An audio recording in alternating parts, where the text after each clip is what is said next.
Live, you say? Good.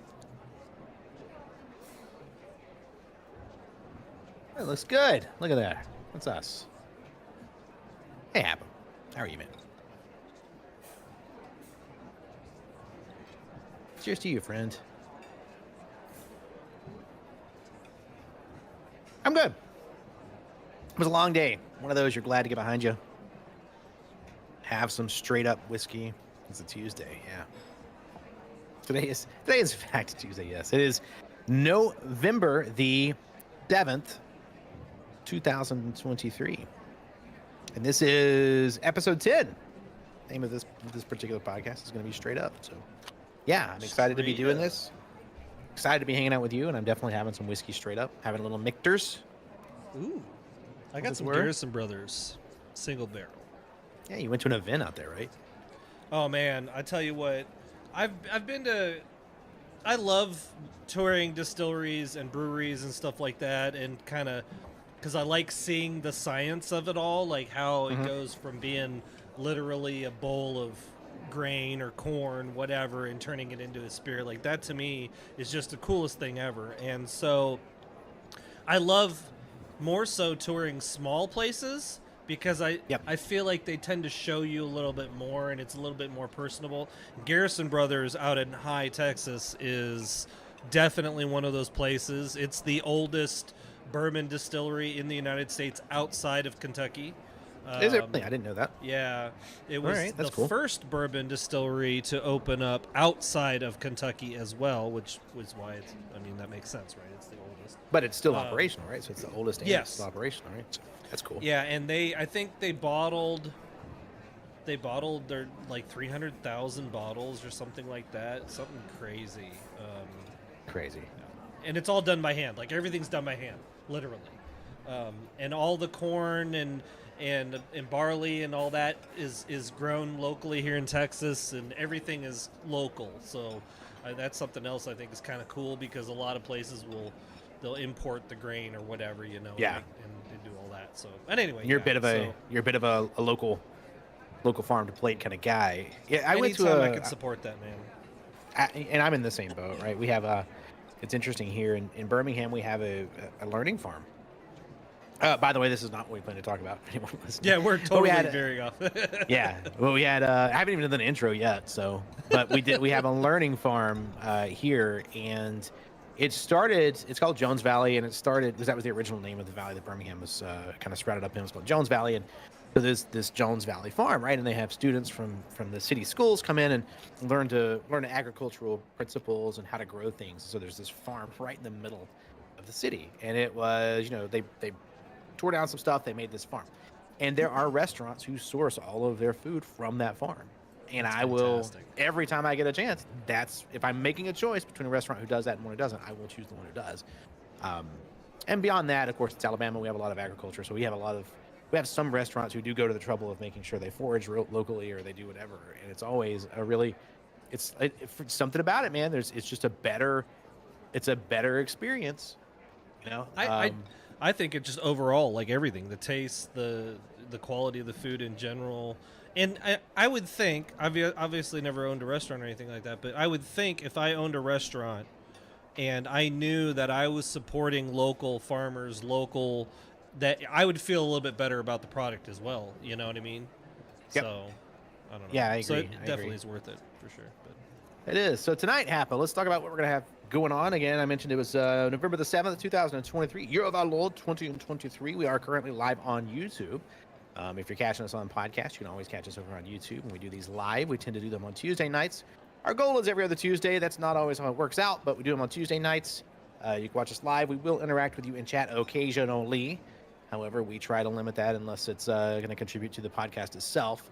So you can watch us on YouTube with Real REEL Talk with Hapa and 7. You can also catch us on the podcast, wherever you are, anywhere you get your podcasts. And we highly recommend you do so. So tonight, Hapa, I think we got a pretty good set of subjects lined up. You and I were talking about it. We spent a couple of weeks, we went an extra week here, and Halloween kind of drove us to an extra week. And you and I were talking about it. We've been putting these stories together, and I think we've got some really interesting ones. But it's been hard, man.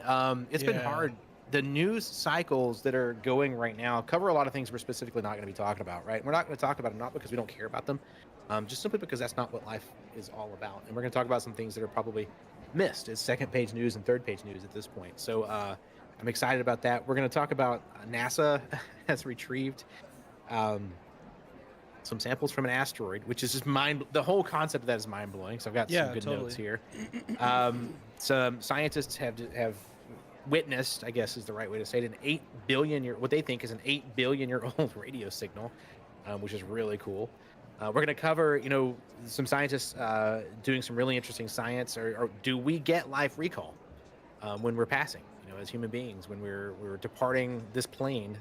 Is there a life flash before your eyes moment, right? And I thought that was a really interesting article. You and I talked a little bit about it when it first came out. And then, there are some ingredients being pulled from medicine because they're not medicinal. And I think that's going to open up a whole can of worms. I got to be honest.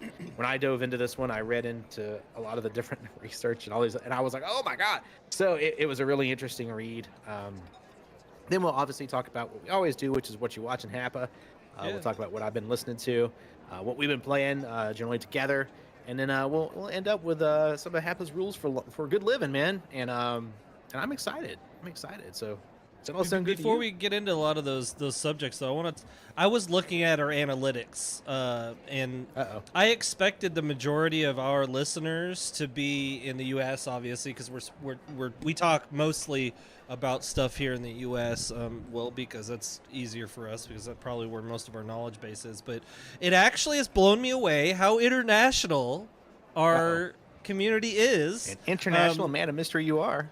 I'm telling you. So I just wanted to say hello to whoever's listening in Belgium, Brussels, to Lolotique, El Salvador, in San Pablo City, Philippines, Groningen, Netherlands, Montego Bay, Jamaica, Kingston, Jamaica, Boca del Rio, Mexico, Hungary, 5 or 6 different cities in Japan, Ghana, Morocco, the United Kingdom, Germany, Ireland, France, Spain, Guatemala, Ecuador, and Canada. Like, I was blown away with how many different locations globally we are. If you are listening and you are in any of those locations and you would like to see us do this podcast live, I recommend you reach out. Almost any of those locations I'd love to go see. Hell yeah.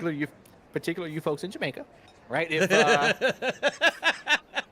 If you all want us to for come no particular reason other than Jamaica. Yeah, you want us to come to Jamaica and do this podcast live, I say you hit us up, right? You can catch us all over the place, and and maybe we'll see if we could source something out. I think we could business expense some of those some of that trip. Hell yeah. So yeah, that's really kind of cool. Really kind of cool. You named just about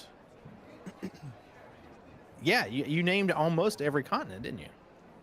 Yeah, I mean, when I looked at the map, we are pretty much everywhere. The only place that I didn't see any hits, I mean, our demographic, we need to reach out to India probably, because got to do some work there. We got to get big in India. The folks out at India aren't a big fan. One out of every 6 people on Earth is Indian. We gotta do some work. we gotta get moving in India. We gotta bump those numbers up, man. That's right. Got to get past the amateur hour. Yeah, so I was really blown away by that. Yeah. That's pretty cool. And I'm assuming most of those folks are listening to the podcast, downloading the podcast. Love to see more people live. If you do go live on YouTube, we actually have video running, so we're talking face to face. You can see us give each other eyebrows when something's been said, so you can actually see the full interactions. So yeah, anything else you want to cover before we get started on our first subject, which I'm completely fascinated by? No, let's get to it. Let's dive in. All right, so the first subject is, the headline is that NASA has retrieved some samples from an asteroid. So I'll hit some quick. I'd written down some header notes here. It was October the 4th, right? The NASA showed off some black dust and rubble that they retrieved from Bennu. This asteroid, right? Bennu. It's a carbon-rich asteroid, and it's about 60 million miles from Earth. Now, the process, obviously, they launched OSIRIS-REx was the spacecraft, and they launched it at this thing 60 million miles away. It goes out there, it says what's up. Took 3 years to get there, or it took 3 years to get back. They get out there. It's like, hey, let me get a little cup full of stuff, and it heads back to Earth. And as it drives by Earth, it's like, poof, and it launches it to Earth. And these guys went and picked it up. So all that happened back in September, and they're still processing through what is in this cup of debris. I'm kind of thankful that the NASA scientists are being careful with opening that, because I've seen enough movies to know that you open that. Yeah, it seems like a cup to us, but it's actually going to take over the whole planet pretty quickly, and then the Avengers have to save us. This is how you get zombies. So I'm blown away by where the things we as human beings can do when we put our heads together and stop trying to kill each other for 5 minutes. We can send a little object all the way to an asteroid 60 million miles away, have it land on this asteroid, pick some stuff up, launch from the asteroid, come back to Earth, and drop it off. That is like the world's longest DoorDash. 3 years, right? Well, that was 3 years to return. How was it? What was the flight time? Was it out and back? Was 3 years? I didn't catch. I think it was out and back at 3. I think out and back was 3 years. Yeah. Okay. I mean, can we just talk about, these are people obviously far more intelligent than you or I that are able to... They're absolutely more intelligent than me. I will not speak for you, but they are definitely more intelligent than me. They are capable of the maths that we are not capable of. Yes. I wrote my notes, and I felt achievement. So I felt achievement for writing my notes today. Look at me go. But I mean, seriously though, so we've had this past year, actually, the news from NASA has given me hope for NASA, because it wasn't NASA that crashed. They didn't crash what was, I'm trying to think of what it actually was. That was the goal, was to actually hit an asteroid with the satellite. Yep. Right? To test the math, the ballistics of that. And then you have this one where they went, landed, and then took off again with part of it. I mean, so tinfoil hatting really quick. How into the weeds do you think they're getting in the idea of, like, end of the world? They're planning to land a rocket to try to divert it away from just annihilating the human race. That has to be on someone's radar, right? Like, when you're talking about missions of this complexity, getting a rocket into space is complex. Yeah, oh yeah. Right, just getting it into space, that's complex. These guys are finding an asteroid, they're seeing an asteroid, they're predicting its orbit, they're doing all of this years out into space. Years in advance. Yeah. Years in advance. And this thing gets that far away, grabs some stuff, right? It's acting in the planning and the building and the engineering. They have to be thinking about uses for this. And I promise you there are some warhawks out there that are saying, you know what we could use this for, right? This would be a weapon. Oh, yeah. And then the scientists are like, no, stop. You've got, like, a budget for that. It's way bigger. Yeah. This was, by the way, this was a 7-year total project. It cost $1 billion. And I would say that's 7 years and $1 billion well spent, if you ask me. I mean, that seems like a pretty reasonable budget to do what they did. Yeah. Right? Yeah. Like $1 billion, they...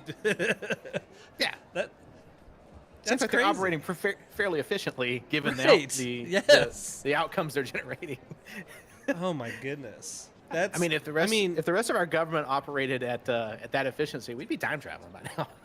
I don't know if you listened to Joe Rogan or not, but I listened to one of the more recent episodes that he had Elon Musk. I mean, Uncle Joe. Uncle Joe. Hey, Uncle Joe, have us on. We're international, big international. We'll get your numbers up. You know us. We know you're listening, by the way. And he had your favorite Elon Musk on, but I digress from that. He was talking specifically about SpaceX and how they launched their rockets and why they chose the launch location and just the science behind it. Like, you know, they had to pick a site that was as far east as possible so that when the rocket launches, it is in rotation with the Earth, so it gets that assist. And, you know, you obviously don't want any housing developments nearby, and you know all these things he was talking about. It's like, you know, I never really thought about that when you talk about like Cape Canaveral, because they literally launch over the Gulf, right? They don't launch straight up. People don't realize that spacecraft don't go straight up; they go up at an angle to match our rotation, right? Just the engineering thought process that goes into that specifically just boggles the mind, right? Like, oh man.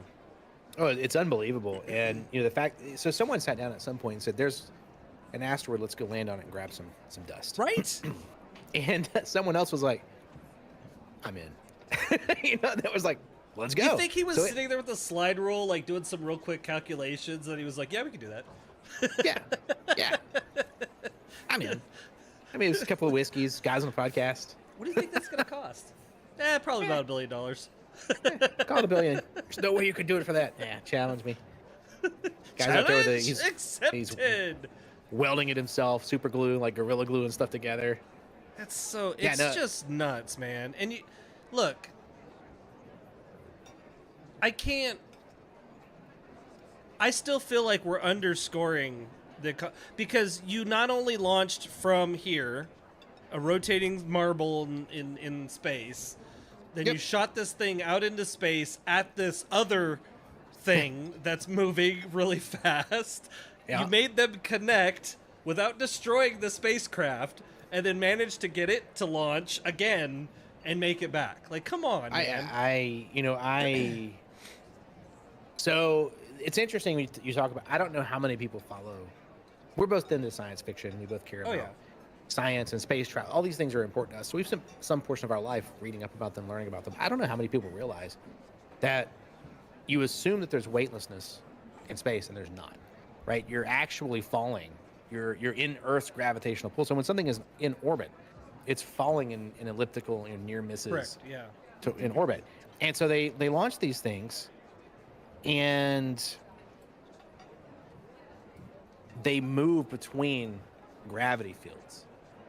Right, so they near miss one planet or they go around a planet and let it launch it further, and that's how they build up speed for these things to save fuel. And if you ever get a chance, if you've never done it and you ever get a chance, go look at like the Voyager launch path or the flight path and how it has moved through. It's crazy, the galaxy, and it's like, oh, I went around this planet 3 times and it launched me out, and it's pretty unbelievable when you sit down and think about what they are doing and how they are planning it. And once you launch it, it's gone. Yeah. You can't. Oh yeah. There's no recovery. You can't. You can't put more air in the tires. Right. More air like in the tires. Yeah. If the power windows are not working when it leaves, it's not working. Right. So I'm wondering, do you think aliens like see the stuff we're throwing into space and think, oh, they're actually doing something there, and then they're like, let's go take a look, and then they get near us and they're like, nah, man, the monkey just the monkey just hit something with a bone and got lucky there. That's all it is. Like, it's like. Whoa, they threw a thing and it's beeping. What is that? And they zoom over and they look. I was like, that was basically a slingshot. Yeah. They got lucky. That thing's a rock. They got lucky. Oh, they got. Well, look at them. They got 250 grams of material back from this asteroid, Bennu.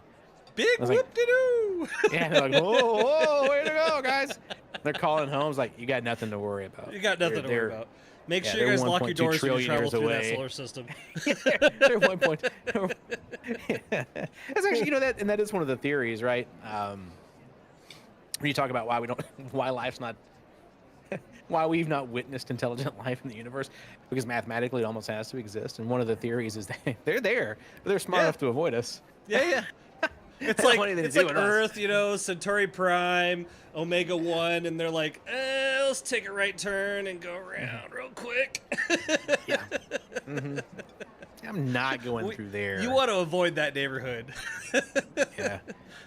Versnu went through there one time, tried to take a pee break in the desert. They still got him locked up in a warehouse somewhere. We're pretty sure they dissected him. Yeah. We don't even know what happened to Versnu, man. He was like, I need to stop. He's like stopping for a big gulp out in the desert. Seriously though, I really, because this is the other thing that if you watch any history shows and stuff like the Apollo missions and everything, how quickly humans just lost interest. Like the first orbit, amazing on TV. First steps on the planet or on the moon, amazing. But all the ones in between, everyone's just like, yeah, whatever, Yep. And it's like, I don't know if it's human ignorance or hubris or like we just like you guys do you realize that what we've actually done? Like Yeah. this stupid cell phone has more computing power than the Apollo freaking capsules that went to the moon, you know? Like Yeah, but this one shows me the Kardashians, right? This it one, does show you the Kardashians, in fact, yes, it does. which is where and I people can take a spend really money. cool picture of the moon if I wanted to also. Great. That's all you need. What else you need? Don't look up, right? What else? You Right? need? Don't look up. Great movie, Don't look by up. the way, if you guys haven't watched it. It is. It is a great movie. So they got they got this material. I imagine in the next month and a half. For anyone's curious, wants to keep up with the news, NASA will be saying, "Here's what was in the material." Probably Did they about say what the 45 goal, minutes. like the inevitable goal was with this material, like what they were hoping for, or it was just So the I think they test to knew, get there and... well, just from what I read, right? And I'm not that intelligent on the subject, but from what I read, they knew it was carbon-based asteroid. They wanted to prove they could get there and get back and pick something up. Fair. There is another mission going now. I did not write down the note, but I did read about it. Which they're going to go to an asteroid that is metal, and so they're going to go land on an asteroid. They don't believe they're going to bring anything back, but they've got equipment on this lander, which is going to tell us more things about this metal and this asteroid. Which So that asteroid needs freedom, is what you're saying? I think probably so, or asteroids like it. Or asteroids Yeah. like yes. A big old space net, like a butterfly net that catches asteroids as it goes by. I think that's the best investment, so that we can get lithium for our batteries Yeah. for our phones, right? So we can watch Kardashians Yeah. more, which is really the Right. the ultimate literal goal end of- goal. Yeah. Yeah, that's the evolved human goal. I saw Wally. I know what's happening. We're gonna be floating around in chairs. 100% headed that direction. for Oh, we sure. are. We're. So, I mean, you and I both. Look at us. We're sitting in these chairs right now. Like we're gonna Hey, be man. floating around in chairs. By and large, I will be there, ordering online, getting my food and my drink delivered. By Oh, and dude, large. I'll be floating around in a chair. We'll be running down the halls, chasing each other, Hell and watching yeah. movies and stuff. I'm here for it. I As long as Wally wish, keeps it clean. Wally got to keep Hey. it clean now. Hey, I really do wish and hope that this doesn't go away. Like we talked about in prior episodes, how a lot of our space explorations obviously getting privatized or shifting to other nations, but Yeah, which is yep. fine to me as long as it's still ongoing. I mean, they've literally proven that there's ice on Mars under the soil, which is what you need in order to build habitats to survive, like on Mars and stuff like that. I'm sincerely hoping that we, as a human race, not nationally thinking of who, but that we continue this scientific industry. Like I just don't want to see it die. Like regardless of Yeah, people's yeah. politics and stuff like that. So Well, I mean, using technology to explore is so much more compelling to me than using technology Yeah. to blow up bridges and then rebuild them under another flag. for sure, Which is yeah.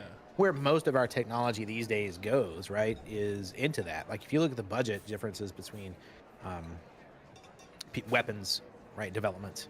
Sure. And I'm not even talking about. I'm not talking about military. I'm a big military fan. I'm not talking about military. I'm talking about weapons development, right? We're building Yeah. weapons that could Yeah. kill the weapons that we built last year, and we keep doing that. So this weapons development budget is so much larger than our exploration and Yeah. science budget, and it continues to be every time we talk about budgets and budget cuts and everything else. NASA always comes up like, why would we be funding that? And it's like, Right, yeah. because they just brought back a cup full of asteroid rock. What have you done? 67 million miles away, like Yeah, like 600 million miles away. Like, yeah, like, yeah, what are yeah, you, I was way off, like, sorry. Like, what are you out there doing with your little Yeah. your little rocket gadget? Oh, I'm blowing up trucks. And it's like that Wouldn't is it- cool. Now let's acknowledge. wouldn't Like it be you both say that's amazing cool. If as a human race we could somehow detach the exploration side of the industry from any politics, military any of that, so 100%. that USA could work with India, work with Korea, work with Japan, work with China, work with like with no No limit. influence. Like how amazing would that? We could probably the sky is the literal Oh, yeah. limit at that point, right? Right. I mean, the ISS is a great example, right? International Space Sure. Station. And during the Cold War, a bunch of scientists were like, we're not going to let politics deter us. And honestly, it's been one of the greatest things that Earth has ever achieved. Is Yeah. as a species, we the ISS to me is one of our greatest achievements. Space exploration is dangerous. It's quote unquote expensive, but it's not expensive when you add it relative to what we're spending money on. And I think that's what is really fascinating to me is like I mean, no one's gonna elect me, right? But elect 7 for president, I'll give everyone a pony. That's my first. So I'm running on the Give Everyone a Pony platform. I mean, who doesn't want a pony? But then, exploration would be a very, very big priority if you were talking to me. And I think that you're probably right. We could make diplomatic entrees, right? Serious? By talking to people and saying, hey, do you want on board with this? What can you bring to the table? Yeah. Even if it was just exploration. Astronauts. Like if you just brought astronauts to the table, right? You don't necessarily need to be in a position where you're giving money or whatever. But if you were able to provide the professional manpower to the program, I think that would be amazing to just have that. And it's unfortunate. I feel like the International Space Station, yes, is an example of that happening, but there's still a lot of politics, I'm sure. That's just it's probably unbelievable. And honestly, my thoughts about privatization of getting stuff to the ISS, and I don't think principally it was necessarily a bad thing to do. I think it was bad that we ended up with only one person who can do it. For sure, yeah. Right, and so now you have a monopoly which isn't controlled by, doesn't answer to the people. And then you talk about like the ISS and the politics that went into that with 2 countries, and now you with Russia and the United States, and now you have private industry involved and the egos are involved, and you have people pulling levers like give me funding, which is always I'll take you to the ISS, right? Like there's all of this stuff going on. And it'd be really cool, man. I would appeal to humanity's better nature to say, let's get together and group up on this and figure some cool stuff out. Yeah, because we're on the coolest spaceship that's ever been invented. We're on the perfect spaceship right now, right? Which is Earth. Right, it's its own spaceship, and we're cruising around in it. And for whatever reason, we're trying to tear it up. Well, we aren't trying. We are actually actively tearing it up. Yeah. We're putting it through its paces. How good of a spaceship is it really? How well can it regenerate? Somebody had sent me a link. One of my viewers on my stream sent me a link. It was a satellite photo of the Brazilian rainforest live. And you could just see the amount that was burning currently, and it was like just a sad image to me to see that much. For no better reason other than I want the land to be able to plant crops. Yep. Like consumerism. Anyway, but I digress. Space is big. Space is big. Our second subject, right, kind of segues how big space is. But astronomers have detected what's called an FRB, that is a fast radio burst, that they believe originated 8 billion years ago. They named it FRB 2022-0610A. So that's basically, they detected it in June of 2022. Here's the top. Here to me, the thing that stood out, right? And it's like it's like less than a millisecond, this burst, and I was like, who cares? Honestly, right, who cares? Except when I read this statistic, and I don't know if you read this, but I read this statistic. I'm sure I did. Which was it lasted less than a millisecond. Yep. But in that time, it released the equivalent of our sun's energy. There you go. Over the course of 30 years. So it was a millisecond radio burst that was stronger than 30 years of our sun releasing energy. Dude. So when I originally read this article you had put this on there, I was like, big whoop-de-doo. Like I knew that black holes and decaying stars have always had kind of bursts of RF that go out. So for those of you that don't know, in the Navy I worked on weapons systems, but one of my side things in that job was radar, and radar is RF, right? Radio frequencies. So I kind of always nerded out about this stuff, right? But to give you an idea, the signal, the microburst that they got was 8 billion years old, right? There's estimates that the Earth is 4 billion years old. Right. So literally something double the age of the Earth, way the hell out there, ejected this RF. Way out there. You're talking, because at that power level, it can be like that 600 million miles that satellite went out and grabbed the samples from the. Yeah. That's nothing compared That's to nothing. this, right? Yes, So absolutely. and they had said that they had estimated that it was as a result of two solar systems colliding or two stars colliding, right? Yeah, that's what I read too. Yeah, a couple galaxies Yeah. running into each other. Which- That's their estimate. You know, think about this: 8 billion years ago is when that occurred, Yeah. right? And it always is interesting when you talk to people about space and time and how that works. And oh, we're seeing light from a star that may not be there anymore, right? Like Yeah. that's the reality of it. Yeah. So 8 billion years ago is when they estimate the thing occurred that sent us the signal, and nothing was between us. Think about that, because it could not reach us, right? Yeah. If something there was in a the body- way or whatever. Yeah, it would have just never been an event. And so somehow, that was an ASCAP. I wrote it down. It was ASCAP. So it's like this antenna array in like in the middle of nowhere, Australia, is like looking up at the sky. Some Just guy's happened to be eating, looking in the right direction. Yeah, it's like, oh, he's eating whatever, you know. His I don't know. SpaghettiOs for the night. Yeah, SpaghettiOs, whatever it is. And it's like, what was that? Do you think he like lost his shit when he saw the spike? Because you know they've got an oscilloscope connected to all these receivers, and he just sees this spike just jump and drop. Yeah, and immediately, it's like, right? the little thing is even, and it's like, here's our Yep. sun. Oh, that's cute. And this thing went, Yep. pow! And he was like, whoa. Wait, what was that?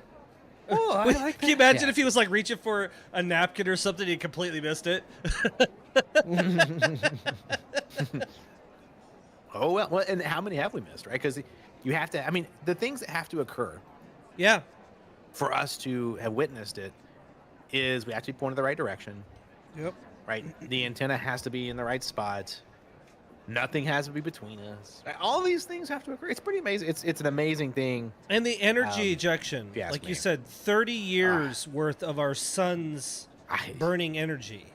Like that is, I mean, we already, I don't think, I know we could connect a number to the amount of energy that the sun burns, you know, but that level of energy is incomprehensible. I don't care what nobody says. Like that, Yeah. you can't understand that, right? Well, you're Like, from Texas, right? So you feel pretty firsthand Oh, a little for sure. tiny bit of the sun's energy. the and that is little minutia that's nothing. filtered to the planet, right? Yeah, Like- that my little pink and squishy self can handle. Right My over here little in the meat Goldilocks popsicle zone. self can feel. Yeah, I'm over here in the Goldilocks zone, enjoying the sun. And the sun, you know, it ain't my friend. Like it will eat us at some point. Give For sure. it an opportunity. Yeah. But the amount of energy, it's you know, and for a long period of time in human history, which is incredibly brief, right? But for a long period of time, nothing more powerful than the sun. And what you're Yeah. saying is, no, there was something at least Yeah. 30 years worth of more powerful. Yes. Which is For that split second, by the What? way, not throughout the time of its history. yes, Right. yes. Something happened 8 billion and- years ago. And so let's also talk about the fact that the very first RF signal that left the planet was the video recorded of Adolf Hitler launching the Olympics in Germany Is in that true? 1936. Yes, that is the first televised signal that left the planet. Now, granted, there was radio signals and stuff like that, but this was the first one that was able to reach around the globe. Like literally, people could watch it from wherever. Wow. So, but the only saving grace to me of this video leaving the planet being the first thing that we televised and sent off is that aliens on whatever planet will receive it. And thank God we'll probably all be gone by then, right? Yeah, Like- yeah. I mean, yeah. They're gonna come in and be like, hey, that guy, y'all know he's a bad guy, right? Yeah, We're gonna yeah, be like, exactly, right. We figured it out like 20 years later. Don't worry about it. we God. we got around to it. I will say I had seen an animation. I'm a sucker for infographics and people who do like these cool animations. Like, do you know how deep the Right. trenches in the ocean? Like, do you know how Right. deep it really is? And it's like, oh, here's the Statue of Liberty. Here's Yeah. this. Here's this. There's, and it just keeps going. I love that stuff. And there was one that talked about the things that we have emitted from our planet right? Radio signals, whatever. Right. And it showed how far they may have gotten, right, out into the universe. As of right now, right? Yeah, and it's like, okay, it's tiny, right, in Yeah, comparison like to what nothing. you might think. Yeah. So when you're talking about something that traveled 8 billion miles, I cannot conceive. well, first of all, even Or no, sorry, not 8 billion miles. half 8 a billion billion years. 8 billion years. So whatever the speed of light is times 8 billion years is roughly the distance we're talking about. Oh my god, I don't even. We How did do that math. many Do that math, Hapa. miles is? Yeah. Hey Siri, I what don't is 8 billion times the speed of light? Yeah, 8 billion light years. Is that essentially what you're doing, right? Yeah. It can't even show you the number. 5.879 times 10 to the 12th power miles. Well, those guys, all those people that put that little satellite getting the stuff in the cup on the asteroid, they can tell me what that number is. Yeah. They literally probably could just write it on a napkin right now in front of us if we wanted They're like, to. oh, that number, I get that. Just a Whatever, number. that's easy. That's chump change. I'm 4 whiskeys in. I can do that math. Oh, okay. Let me get I need another one, please. Yeah. That's what I was missing was the 4 whiskeys. Yeah, right. Yeah, it's like, that's our problem. We don't drink enough. I mean, let's be honest though. So the budget that is, I remember reading a few articles that was talking about like the budget that the U.S. expends on watching the sky, right, for asteroids that might hit it, right? Is essentially if you took your sink and filled it with water and then threw a fork in. And where that fork lands is the only area we're watching. Comparatively to space, right? So you take that, and then that same budget also applies to listening, just listening out there. And that's an international budget. Like you said, it was an Australian bank of freaking antenna, right, that were listening. Yep. I think there's like 5 or 6 of them, right? Well, the Arecibo one in Puerto Rico isn't active anymore. I think it actually collapsed or something, and it's not being rebuilt. But you've got one out in the Mojave. You've got one in Australia. I think there's one somewhere up in the Arctic in Canada somewhere. But I mean, like you said, the chances. The planet just happened to be angled right, and the antenna was just So how many times are we missing the door knock, do you think? A lot. I would say a lot. The truth is, we're as a species, we're doing nowhere near enough, right? If we're going to spend our money on something, why is it not things like this? So to me, when you're talking about the antennas being in the right spot, it's crazy, right? Everything. It's just the happenstance. How many times have we been hit by an 8 billion year old millisecond? As we're sitting at a restaurant having dinner and we never know, and no one ever will know. Like literally, just try. Somebody say, "Is there life on this planet? Is there life on this planet? Is there life?" And we just missed every single one. And we missed every one of them. It's freaking nuts, man. It really is. I mean, it's a fair statement, right? Because if you were able to travel, let's say, you were able to travel across the universe, and you can travel across the universe, you're still not going to just go random directions. Right. You're if you just like us going across the ocean, right? If you want to go across the ocean, you're going to go towards an island. You're going to a place. You set a destination. You chart that course. You don't just say, "Well, I'm just going to go out." I can go out in the ocean and wander around. I could. Right. That's not how anybody that's of any intelligence is going to do. They're going to try to get from point A to point B. So the aliens are literally coming here expecting to meet Adolf. I would say if they are here on purpose. Oof. I mean, I would say the accidental arrival would be right. Like if you have the ability to chart through space, like you didn't show up. You literally can travel millions of miles. You're going to do it for purpose. Purpose, oh goodness, I ran into this planet. No, yeah. It's not real. You 100% we're going to that blue globe that's orbiting in the Goldilocks zone around our sun. 100%. Oh, if me and you were charting out, I'd just be like, headed any blue dot. They have whiskey. Let's go there. Yeah, blue looks good. Blue looks good. That's how you and I would do it, right? Oh, Right. blue. Yeah, for sure. For sure. You want blue, red, The or or- yellow? You That's want what the we got. orange? We got Be blue, like, red, or Seven, yellow. do you want the orange or you want the blue? Which one do you Yeah. want? Orange or blue? Blue. I think blue looks good. All right, Well, let's it's go blue, man. You kidding me? You got no green? I want green. We didn't got green. Because they Ain't no green. legitimately estimate that Mars actually had over 40% of the planet was covered by ocean a mile deep at one point. Wait, now I haven't heard this. This is new to me. You haven't? What? No.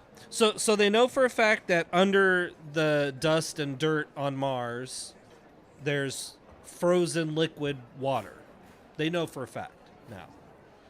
And there's so much at the polar caps, and there's so much in the scans of the planet throughout like the equator area that they know for a fact that there's enough ice, if it were liquefied, would cover 40% of Mars and be a mile deep. My goodness. Which is a lot, roughly- obviously. That's right. that's a lot of water. Yes, What is it? 70% of the Earth's surface is covered by water, but it's not a mile deep. 70%.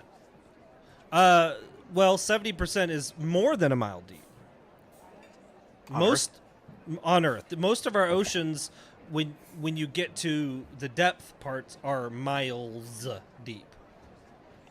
I know, Right. because the Statue of Liberty will fit in it. I didn't watch the infographic. I see the Burj Al Khalifa and the I seen it. I seen it with my own eyes. This man likes an infographic. Make sure if you I tell ever you, come I at am us a with a sucker. topic, you create an infographic. You can convince me of almost anything with an infographic, because I assume if you put that much effort into it, you're right. Yeah. I can't. I don't want to go look that up. I'm not gonna argue. Right? That sounds like a lot of work. I got an Where's infographic. I got the Kardashians to watch. What are you talking about? Are you dating yourself by continuously talking about the Kardashians? Am I? I've I never don't- watched a single thing about a Kardashian. I just know highly that doubt your as a daughter meme. is like, let's go watch the Kardashians. Right? Oh Like, no, she is way more counterculture than that. So I don't know if that's popular or not, but it ain't popular in my house. I just thought it was a meme. Maybe that's me showing my age. I think watched the Dick Van we're Dyke dating ourselves Show. a little bit. Well, yeah, there is. I mean, I Love Lucy and all that. We're Yeah, not exactly. quite there The yet. brand new episodes of Andy Griffith. Come on. I'm watching But Barney yeah, Fife. so what but has happened? that's yeah. I don't even know where we definitely took a freaking detour there. But I'm the reason I bring that up is because I'm like, so in theory, you could literally have, if there's aliens coming into the solar system to check on life, they could be coming to our solar system because of something Mars maybe sent out Ooh, that's a good call. a lot, That's like an interesting. millions of interesting years viewpoint. ago. Maybe Mars was Earth, right? Mm-hmm. Mm-hmm. And they get to the solar system like, oh wait, there's nothing on Mars anymore. But here we are. Yeah, but here's these lunatics over here. Yeah, nuking each other and fucking. Yeah, the third Excuse my rock language, that's sorry. blue. The blue one The seems blue one, spicy. it's kicking, man. They got some Kardashians. Yeah, the blue one seems spicy, y'all. They hit Mars and they're like, Ain't nothing happening there. we came all this way, y'all, but I ain't going next door. They did what they were gonna do a long time ago. Yeah, well, the ones that sent us this message from Mars, they might be gone, but these cats over here on the blue one, I don't think so. I mean, they've And then got you get the bourbon random- and Kardashians. Come on now. What is this? Snurflu or whatever. He's like, I'm gonna go take a look. He ends up in Area 51, stuck in a warehouse. Right? Accidentally landing in a. We'll be fine in the desert. Just land in the desert. It'll be all right. Nobody's out there. Nobody's out Poor there. Snurflu. Unfortunately, now he's on a table somewhere and I being know, dissected. man. Poor Snurflu. Anyway, so, 8 billion-year-old space is radio big. signal. Space is big. 8 billion years. 8 billion years. Billion. Makes me feel less We're old. literally a hiccup in the timeline of 8 billion. Oh, years. all of humanity, all of Earth is Yeah. half that age, right? Like you said, like Yeah. crazy, man, absolutely insane. Freaking nuts. Science is doing a lot of good stuff for us. One of the things I love about science, so we'll talk about this for a second. We have a little bit extra time for this segment, so Sure, yeah. one of the things I love about science is the assumption that they're wrong, and Yeah. I always Love have that, liked by the way. Yeah. Yeah. Like the attitude of being right about something is to me toxic. If you and I sat down and talked, it's like if I show up and think I'm right, that gives you no room to be right. Yeah. So yeah. what is my job now? My job is to either change your opinion or you have to be quiet. That's it. Yeah. Right? Because if I'm right and you think you're right, then we have nothing to talk about. But if we both show up and we're like, I'm really not sure about this. I think I'm probably wrong, but I bet together we could be less wrong tomorrow. That's a huge statement. And I love that that's where the more of these kinds of things that we can get people talking about, right? The more of these sorts of things, the more interest we can get. I know in the case of my kids, they're both very into this stuff. I didn't have to do a whole lot of work, just had to get them to watch Star Wars, right? But it's like they get into this stuff, and the more people we have into this stuff, the better off we'll be as a species. I think, especially today, people have a problem objectively looking at things, right? Because even if you look at stuff like archaeology, there's so many archaeologists out there that have these opinions that don't fit the regular archaeological thought process, and they're blackballed as a result of it. So like, if that's fair. We're digressing a bit here, but like if you watch on Netflix the ancient not Ancient Aliens, because that's what everybody automatically defaults when you say ancient, but Aliens. It's the guy with the hair, right? Aliens. Yeah. No, there is this guy called Graham Hancock, I think is his name, who believes that humans have been around significantly longer than what the regular archaeologists think, and they think sites like the pyramids and the Sphinx and all that were actually created literally thousands of years before what they think or what is popularly accepted. And people like him have been just straight up blackballed by the archaeological community because they have views that are outside the norm. Like that, to me, at that point, you're proving that your science is not science, right? Because as a scientist, you're supposed to be able to look at things from an objective viewpoint. That's what you're supposed to be able to do, right? So okay, we're far afield, and I'm not going to stop. So I took a flight back from San Diego one time, and I am not an airplane talker. Just know that. I don't like talking over the sound of the airplane. I'd rather take a nap. I'd rather put on some headphones, whatever. So I'm not a talker. But I was coming back from San Diego, and for some reason, I started a conversation with this woman who was sitting next to me, and we were both headed back to the same place. And she worked at a local university, and so I said, "Well, what's your background?" And theoretical physicist, and I believe MIT. I believe MIT is where she had come from. So. I think it was MIT. I'm not sure. Anyway, very notable university where she was a theoretical physicist. And the work she was doing at the university she was coming back to, the research she was doing was in diabetes. And so I was like, okay, how do you get from theoretical physics to diabetes? I mean, thank you, right? I'm glad, right? But what was it? And it was one of the most fascinating answers I may have ever heard, and turned into one of the most fascinating conversations I've ever had.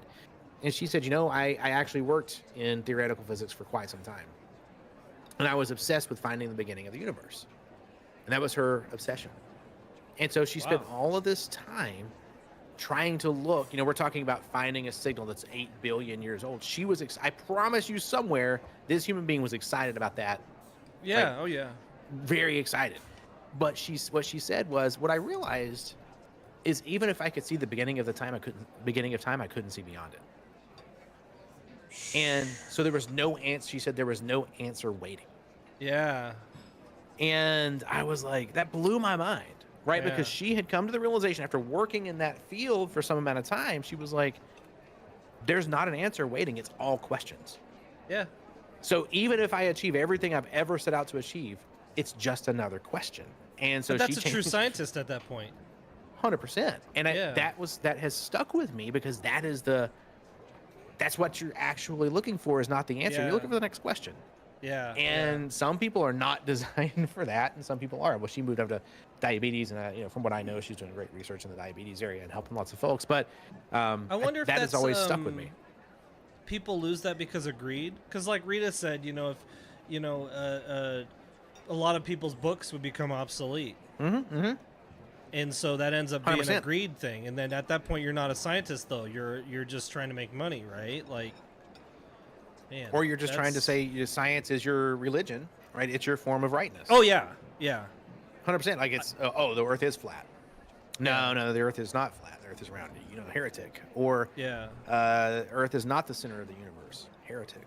Right? And it goes on and on and on and on and on like that, on. right? Throughout history, right? Like, and that's It one of the does. things that Graham Hancock talks about too, is like I don't know what you call his title, but the guy in charge of Egyptology in Egypt has been around for decades. And he'll be the first one. If you come to Egypt with a theory or an idea that's outside the norm, he'll just blackball you immediately. He won't let you into any sites. He won't let you, like, you have no assets. You're just immediately, because he's the head, right? Like, he's the guy that's in charge. You can't go against that. And I think you hit it on the head there when you say it's become your religion at that point. Like, you're not objective, right? Like, yeah. Not that I want to, talk about South Park where they eradicate all religion. Yeah. And they're like, your science is unsound, right? And so it becomes the new religion. Yeah. So, and speaking of, I think the next segment, something I find very interesting. Obviously, we have the opportunity in this next segment to go a lot of ways with it. And you and I talked about even whether to include it, right? And but I think the facts of it are absolutely, positively, undeniably fascinating. So we'll start there at least. And it's the real question we're asking here is do we get a life recall when we pass on? In other words, when a human being dies.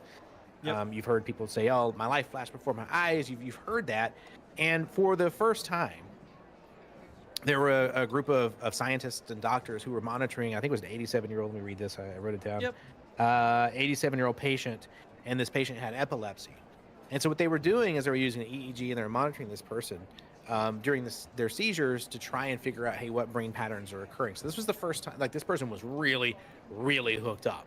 And the person had a heart attack during the process of being monitored and actually died.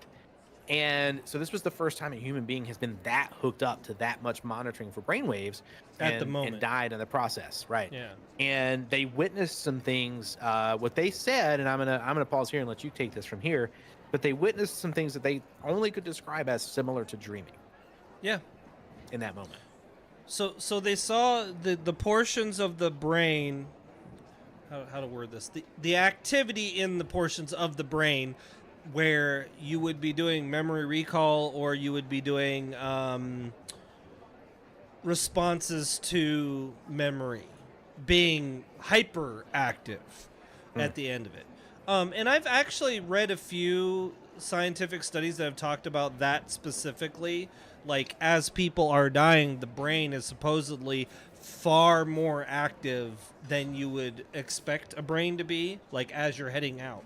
And so it is believed that person at the moment of passing actually did, in fact, kind of have a flash of almost all of the memories that person had throughout the however much you can remember.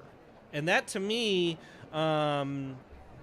because everybody's always heard the light at the end of the tunnel. I saw my relatives, and so on and so forth, and so that opens up the conversation. Well, what kind of brouhaha is that? Is it real? Is it fake? Whatever the case may be. But like you said, they just happened to have all the right equipment attached to this person at the moment of passing. Rest the person as much as it possibly can, and saw that activity. And so for the first time, they've actually got a measured amount of activity that shows and that we might actually have a recall, like a memory something recall. happens. Yes. Yeah, they were like, okay, something does happen. That's what they said. Yeah. Something undeniably, in this instance at the very least, something does occur. Yeah. And I mean, and not to go down the rabbit hole too much. Obviously, a lot of folks that know me know my mom passed away last year, and it's weird to think about the conversations I had with her as she was nearing the end, because a lot of those conversations, she was recalling a lot of stuff from the past. But being human beings, it's like we are always thinking about that stuff passively, I think. And when I would think if you know you're nearing the end, you might be thinking about that. But this is a substantially bigger amount, right? Because they saw the whole brain was active, like the whole brain was lit up, like a It Christmas flashed through. The way I had read about it, like it flashed through Yes. the entire electricity went through the entire brain. Yes. Like the From- patterns that would be responsible for even- memories and for Yes. all Even this areas that they stuff. didn't think would be normally that Yeah. or they knew weren't active anymore. Because the human brain does have sections that we just don't use, right? But they saw electrical impulses through those sections as well. So the science to me is interesting because, well, I don't know that. Well, I mean, how would you ever know exactly what happens unless you? The best we have is people who have been revived and resuscitated, right? And they have Sure. stories, and that's Yeah. about. I mean, the thing about that is, we as human beings are very, for many years, we treated what is called anecdotal evidence Yes. as the only evidence we had, right? Stories who were passed on from one person to another. There was no other way to get information. In the past, very recent future, human history wise, very recent future, we started having these quantifiable moments, right? These quantitative instead of qualitative, right? So that if you're looking at feedback, qualitative is Hapa told me that's Hapa's opinion on something. That's qualitative, right? It's not like it's not valuable, Yeah. but I ain't got a number to put to it. Yeah. And then there's yeah. quantitative, right? Which is the numbers you put in a spreadsheet. And as a society, and I'm trying to tread carefully here, as a society, we've put a lot of emphasis on the quantifiable information, right? Having those numbers has become incredibly important to us as a society, and we're doing a lot less qualitative, anecdotal, history pass on, mouth, Right. pass on by word of mouth. We don't track history that way anymore. We don't do it through song. We don't do it in the way that our ancestors used to do it. Yeah. Yeah. And so it's really fascinating to me when you talk to, you read this story, and they're like, hey, we had a person, and honestly, what happened from a scientific standpoint, the stuff we got numbers for, the stuff we can put in a spreadsheet, it actually kind of mimicked what people have told us Yeah. happens, Yeah. which is what they're saying. Now, it's up to us, right, as those who just read the information. The scientists actually, I think, in this article at least, did a pretty good job of saying, hey, look, Yeah, they did. we observed a thing. Yeah. Yeah. We don't Trying know to what be it was. objective, right? They were Right, is like what we they did. observed a thing. Here's what we observed. But when you are someone who has spent years and years and years being raised in a religion or in any viewpoint, any fundamental viewpoint which tells you there is a life that exists or a future that exists after a human being dies, Yeah. right? Those connections are really easy to make, right? When you start saying, oh, yeah, of course that happened, right? So it is really interesting to me that we're learning more. And I thought this article was super, super fascinating because is there something after we die? Well, what they just told us is there something when we die. At the moment of, right? Yeah, Which- absolutely something occurs. Yeah, which you very essentially said it, but it definitely validates what a lot of people probably have been thinking for a very long time, right? It's like, well, that's your whatever. They may associate this. Well, this is your brain releasing its soul or whatever. Like some people Sure. may point it out to that way, but it's like someone like me. So I wasn't brought up this way, but I firmly believe that reincarnation is actually a thing. Whether that's religious or not, I'm not going to get into that. I don't necessarily think it's because I'm not necessarily religious. I'm spiritual, but I'm not religious. So, but I do think that, like, I don't necessarily have anything that we probably want to talk about here on the podcast that'll connect me to that thought process. But Right. I know that's like a very open door. Maybe sometime Seven and I will have that conversation on the podcast. But like, I firmly believe maybe that when we get big in India, I think that's when we would. when people in India start listening, we'll talk about it. All right, that's where it's at. No, but I mean, to me, it's crazy to me that we haven't had this breakthrough before. But Yeah. at the same I time, think, yeah, obviously, that is a really good call out. right? That's a really good call out. As many people as die, and as many people are open to being scientifically monitored in whatever Sure. situations. That's I had not thought about that, but that is a really good call out. That this is amazing that this is the first time this has occurred. And maybe it's just because maybe the technology wasn't there to necessarily measure it as we can today. I don't know. I don't know the minutia of that, but I don't know. To see in the article where they were talking about there's areas of the brain that didn't necessarily or shouldn't necessarily have been lit up electrically, have had that occur at the moment of passing. Like that to me, like there's obviously something more going on there. Now, how do you measure? How do you start figuring that out? You can't, right? Unless you get into what the hell was that movie where they freaking that 80s movie where they literally killed themselves to measure that stuff. I can't remember that. It was a horror movie now. I can't remember the name. Sounds of the like movie, it. But yeah, it was. I mean, I watched Cocaine Bear recently. That's the closest I got. So like to me, that's scary. the They horror also movies got are not Cocaine Shark as well, which is very scary as well. But anyway. Flatliners. Chat Flatliners, says it was that's it. Flatliners. Yep. There you go. Yeah. Miggs is dead on. Wow. Flatliners. Miggs, you're on point tonight, Miggs. What was that, like 1987 or something like that, Miggs? You're old enough to remember that. Come on now. Miggs helps us out in chat and gets called out for it.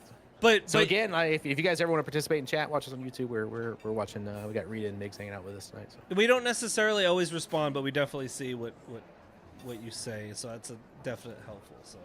Yep.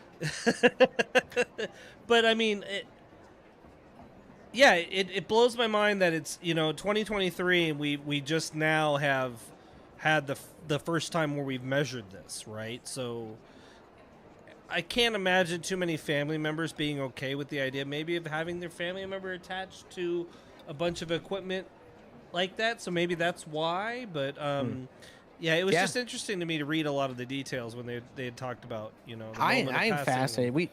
We understand so little about the human brain, and it depends on who you talk to, right? But if you talk to some scientists, I've heard say that we are our brain. When we say, if I say me, what am I referring to? Yeah. What is me, right? Is it because you can cut off my arm and I'm still me, right? So obviously I was on my arm, right? So what is me? Yeah. And basically they say you're referring to your brain. That's the thing you're referring to when you say me. And it's so what is this? Just a meat suit, right? Like that your brain's riding around in. And we know so very little. We know a lot about the meat suit, but we know very little about the brain. And this is very far afield. But there was, I'm a big music guy, and there's this research that's been done into people who have Alzheimer's, right? And one of the things that they've been doing is taking music from that person's life and playing it for them. And the effects music have, and I actually got to witness this with my wife's grandfather, right? The effects of music from his life would relieve all the issues that they were having with Alzheimer's. They would remember lyrics, they would remember things, they would remember people. Yeah. And it's like, so the brain, the way music, right? Just some stimulus, music has an ability to reorder how brain waves are working, and some of those synapses get fired. We know so little about the brain. And I get really fascinated when you have a moment like this. This person had seizures and epilepsy. They were monitoring her, like the person died, and we learned something. What did we learn? Well, something. We learned that there's an event. What does that mean? Well, right. We got to fill the gap somehow. You obviously don't know what that person was seeing, was thinking, was experiencing at the exact moment, but you're. I think we're gonna understand enough that. If it was sight, sound, hearing, right, memory recovery, whatever the case may be, a 2-second, 3-second burst of your entire life, or whatever the case would be, maybe they might suspect it to be. So yeah, it's. And maybe one day we'll talk about dreams and stuff, right? Like maybe that's the thing we should put on our list to go through, and depending on how open we want to get, once we get big in India, we'll maybe run through some of that. I definitely feel like we got some subjects that we could definitely talk about in depth. I mean, we already know I could talk all damn night and not shut up. So just So the last kind of scheduled thing, right? We have our normals after this, is one that I thought was pretty fascinating. You sent this, you added this to the list. I didn't read it till today, being honest. I don't know when you put it on there, but basically there are ingredients being pulled from medicine, and this is CVS, right? CVS pulled some medicine from its shelves, made the news, said, "Hey, we're pulling this stuff out because this very specific thing," and I'm gonna try to read it. Phenylphrin. Yes. That's it. Well, so disclaimer, everybody else listening, I'm from the Pacific Northwest, which I've been told growing up that Portland was the meth capital of the United States for Is this seriously? for decades and decades. Oh, okay. And all right. phenylphrin replaced pseudoephedrine in Yep. cold medicine for over the counter cold medicine. Turns out pseudoephedrine's great if you clean it up and concentrate it, because it turns into methamphetamine. And so cold medicine companies recognize that we need to pull pseudoephedrine out of over-the-counter medicine, and they replaced it with phenylphrin. And it turns out that in placebo tests, there was zero benefit to the cold medicine with phenylphrin. The FDA ruled unanimously, in fact. Which it was I wonder how often ineffective. that occurs. I don't think it's common, No, but unanimously said this stuff doesn't do anything. it's nothing. It nothing. doesn't do anything. Yeah. So And so, they're pulling it. They're pulling it. I think it was an interesting. These companies made a very conscientious shift, right? So, pseudoephedrine, right, was the thing that was there. It was effective. It is effective, and this is for oral dosages, right, because They it say actually is a medicine. Pseudoephedrine actually Right. is a medicine. it is a medicine. And there were some laws passed that said, hey, you can't have this, over the counter, or you can't have this it has to be behind the counter. Yeah. Because people are using it for whatever. And if you've ever been, and I have, right, I've been to a store and I bought some cold medicine, like, we know to see your information. And they start like vetting you out like you're a criminal because you're like, man, I can't breathe, right? You're just like, I can't breathe. I need the medicine. And they're like, no, you're making meth. And so if you've ever had to do that, this is the kind of stuff that was in play. And so some of the drug companies, I think Johnson & Johnson owns Sudafed, which is the brand name, right, that was pseudoephedrine. Those companies said, hey, look, we don't want to be behind the counter. We want to have something that's just you can just pick up off the shelf. And so they replaced it with this stuff. And the FDA was like, well, it does not do anything. Right? It's just not effective. It's not Which anything. really makes you wonder how it got there in the first place, right? Like, what approvals led to them replacing and was it rushed through? Right. I didn't research that. I don't know if you did. But I'm curious now, like, how did this stuff did end up on the shelves, and people have been going in there and grabbing it and using it, and it's not doing anything for them. I have to tell you, so over the last 6 months, seeing all these things occurring where chemicals are being banned in like California and ingredients being pulled from, like, are we wising up to ingredients? Are we as the United States, are we starting to wake up to this shit? Excuse me. This is a running conversation here. Yeah. We'll have to get that in post. But this is a running conversation, with us about ingredients and how they matter. And I would hope that a couple things. I would love if this story was like, we care about ingredients and we care about people being addicted to things, right? Because honestly, there have been some ill-behaved drug companies in the not too distant past who have intentionally gotten people addicted to pain medication. There's some very specifics, and there's lawsuits going on, and there's a great documentary. I'll find the name of it at some point. But maybe we're starting to look around and say maybe this stuff matters. And we can talk about, this is California, right? That started with some of these things, and we can talk about California can be heavy-handed. I think California at times can be heavy-handed, but at times on many things. Yeah, on many things. But at times it's like, good for you. Right? Good for you, like, worrying about some of these things. Good for you, like, digging into some of these things. So these and if you guys haven't protections- listened to the last episode, definitely go back and listen, because like we talked about how California is banning a lot of chemical ingredients in food products. there in California, and I don't normally applaud or laud California in general, but this is something I can 100% get behind.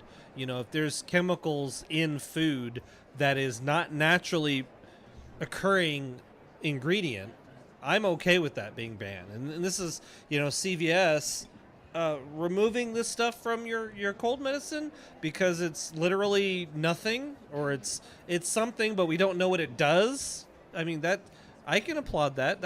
I'm okay with that. That's definitely. I'm here for that. That's the FDA Yeah. doing FDA things that I like. Yeah. Right there.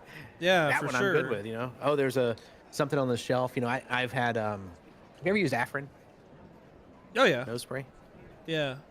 So that was my first addiction, Afrin, and I didn't know that if you use it for more than a day and a half, you're addicted to it. I Yes. had no idea. Yeah. But I was yeah. 4 days in and like, man, this is just, I'm always going to be stuffy if I don't use Afrin, Yeah. right? And then I get to researching it and I'm like, so yeah, I'm addicted to Afrin. And we, you know, as a society, as a species, should take better care of each other. And medicines are things that are designed to help us, right? And, Yeah. you know, you see on television now, I still wish the drug ads were not a thing, because they were not, you know, that was not a thing here in the States for quite a long time. And you see these drug Yeah. ads and it's like, Yeah. got a sniffly nose, take this medicine. May cause suicidal thoughts, may cause, you know, pancreatic Rare cancer. cases, And it's like, death. wait, hang on. Yeah, hang Yeah. on. I'm good with a sniffly nose, I think. You know, Yeah. and right, what if our medicines just helped us? What if you took a medicine and it didn't do 46 other things that you have to have another medicine to fix? What if? Just Well, I mean, what if? I'm just throwing it there's- out there. What if? If you look into it too, like the amount of ibuprofen and Tylenol that is consumed in the United States compared to the rest of the world, right? Like Tylenol and ibuprofen, very innocuous, simple pain meds or anti-inflammatories, but the amount that we take here in the States compared to the rest of the world is pretty insane. You know, like you can there was actually a lady during the lockdowns that died because she was taking Tylenol so Are you frequently. serious? She had COVID and she was taking Tylenol very regularly, and her liver and kidneys shut down. And she freaking died. Like, you know, and so I think we've kind of lost a lot of that knowledge of the past of how to naturally relieve tension or naturally relieve inflammation or naturally, you know, take care of things.